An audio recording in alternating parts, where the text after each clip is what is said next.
భయపడినప్పుడు మనిషి ముఖం అరణ్యమవుతుంది. అతని కళ్ళల్లో ఏవో మృగాలు విశ్రాంతి లేక తిరుగుతూ ఉంటాయి.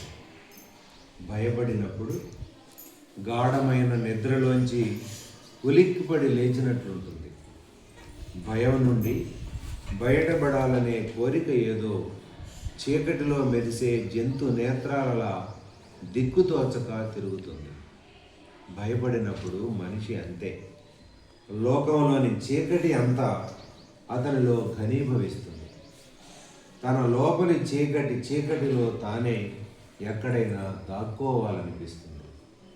భయం ఒక ఆదిమ భావం, ఒక రక్షణ వలయం, దయగల శక్తి.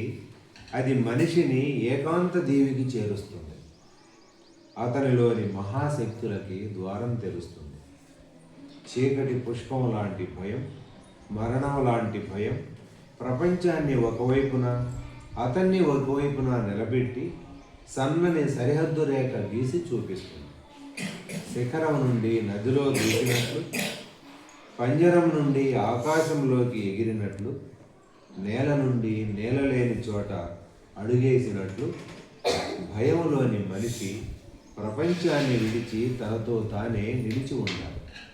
అప్పుడు రాతిలోని కప్పకి రాయి చిట్లి ఆకాశం కనిపించినట్లు, ఊహలోని మనిషికి ఊహ చెదిరి ప్రపంచం ప్రత్యక్షమైనట్లు, భయంలోని మనిషికి భయం మేఘం చెదిరి ఆకాశం లాంటి సాహసం కలుగుతుంది.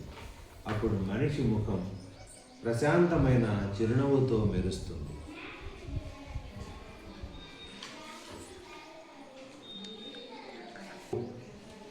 నవ్వుతున్నప్పుడు మనుషులు ఎంత బాగుంటారు, ఎంత కళగా ఉంటారు. చీకటిని దాచుకుంటున్నట్లు కాక కాంతిలోకి తెరుచుకుంటున్నట్లు, నవ్వకేం చేస్తామన్నట్లు కాక నవ్వటానికే పుట్టినట్లు నవ్వుతున్నప్పుడు మనుషులు కాసేపు దేవతలు అవుతారు, కాసేపు సాహసులు, స్వాప్నికులు అవుతారు. వానలాంటి నవ్వులు, వెన్నెల లాంటి, వేసవి లాంటి నవ్వులు, రంగురంగుల పువ్వుల నవ్వులు, రంగురంగుల కలల నవ్వులు, నీటి నడుముపై నీరెండ మురివ్రేళ్ళు చక్కలిగిలి పెడుతున్న నవ్వులు, మనతో నింపే నవ్వులు, మన నుండి మనని ఖాళీ చేసే నవ్వులు. నవ్వు ఏదైనా ఒక నవ్వు నవ్వటం కన్నా ఏం కావాలి? మునిపంట అది మేలు కొలది పొరలే నవ్వులలో శుభ్రంగా స్నానం చేసి చీకాకుల ధూళి దులిపేసి కొసరు నవ్వులతో ఒక నవ్వుల లోకం నిర్మించి మనమే ఒక నవ్వులాగా వెలిగిపోవడం కన్నా ఏం కావాలి?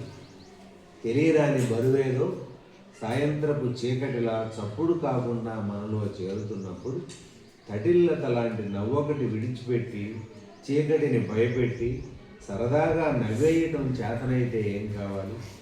మన అనుభవాలు బెంగలుగా, విజయాలు భయాలుగా మనకైనా చెప్పకుండా లోపలెవరో అనువాదం చేసేస్తుంటే అద్దంలో మన బిక్కమొహం చూసుకొని మనల్ని మనమే వెక్కిరించుకొని తేలికగా తూలికలా నవ్వుకోవడం తెలిస్తే చాలు కదా.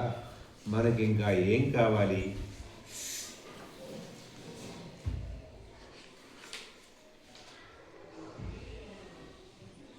మనిషి అపురూపం. ఏ మనిషి అయినా అపురూపంగా ఉంటాడు. ఉత్సాహంగా అతను వెళుతున్నప్పుడు ఉదయం గదిలో వాలిన పొడవైన కిరణాలు పగటి పని మీద వీధిలోకి వెళుతున్నట్లుంటుంది. అలసిపోయి అతను వస్తున్నప్పుడు అస్తమయ కిరణాలు ఇంటికి చేరుతున్నట్లుంటుంది. అతను నిద్రపోతున్నప్పుడు నిలువెత్తు కిరణానికి చీకటి దుప్పటి కప్పినట్లుంటుంది. అతను మాట్లాడుతున్నప్పుడు శబ్దాల లోపల కలలు దాచి పంచి పెడుతున్నట్లుంటుంది.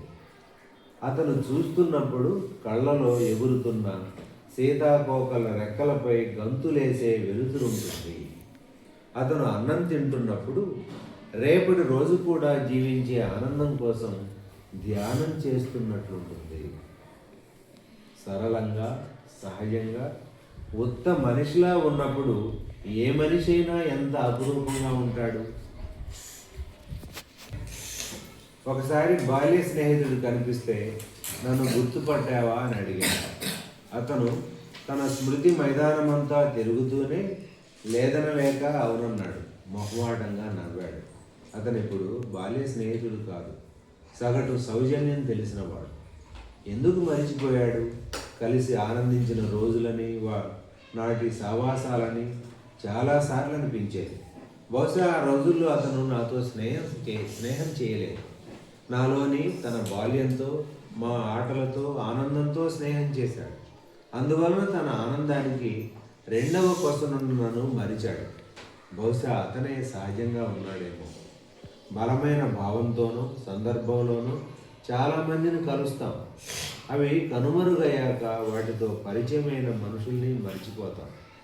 అందరినీ, అన్నింటినీ సమాచారంలా గుర్తుంచుకోవటం సరే, కానీ వాటితో పెనవేసుకున్న ఉద్వేగాలు మరచిపోవడం మంచిది. స్నేహం, కోపం, సంతోషం, బాధ, ఉద్వేగం ఏదైనా దానిని మరిచినప్పుడు జీవితం స్పష్టంగా ప్రతిఫలిస్తుంది. మనుషులు, సందర్భాలు మరలా ఎదురైనప్పుడు తాజా మనిషిని, సందర్భాన్ని తాజా హృదయంతో తాకటం బాగుంటుంది. ప్రేమిస్తే చాలు. పిల్లల్ని ప్రేమించడం నేర్చుకుంటే చాలు. వారి కోసం ఒక మంచి ప్రపంచాన్ని వారే సృష్టించుకుంటారు. పిల్లల్లోని వంశాంకురాల్ని కాదు, మనం బ్రతుకుతున్నా లేదా బ్రతకలేకపోయిన మేడలు, కార్లు, దర్పము, పరివారము కాదు. వారిలోని కొత్త వినియోగదారుడిని కాదు. వారి అందము, తెలివి, బలము కూడా కాదు. వాటిని ప్రేమించడమే. పిల్లల్ని ప్రేమించడం కాదు. మనం కేవలం పిల్లల్ని ప్రేమించాలి. వారు ఈ లోకంలోకి రావటాన్ని ప్రేమించాలి. వారి రూపంలో జీవితం కొనసాగటాన్ని ప్రేమించాలి. కేవలం వారి ఉనికి మనకు బహుమతిలా ప్రేమించాలి. మన హృదయం అంతా తెరిచి వారి ముందు పరిచి వారిని ప్రేమిస్తే చాలు. వారి నుండి ప్రేమించడం నేర్చుకుంటూ వారు ప్రేమించడం మర్చిపోకుండా కాపాడుకుంటే చాలు. పిల్లలు ఈ ప్రపంచాన్ని దేవాలయం చేసి చూపిస్తారు.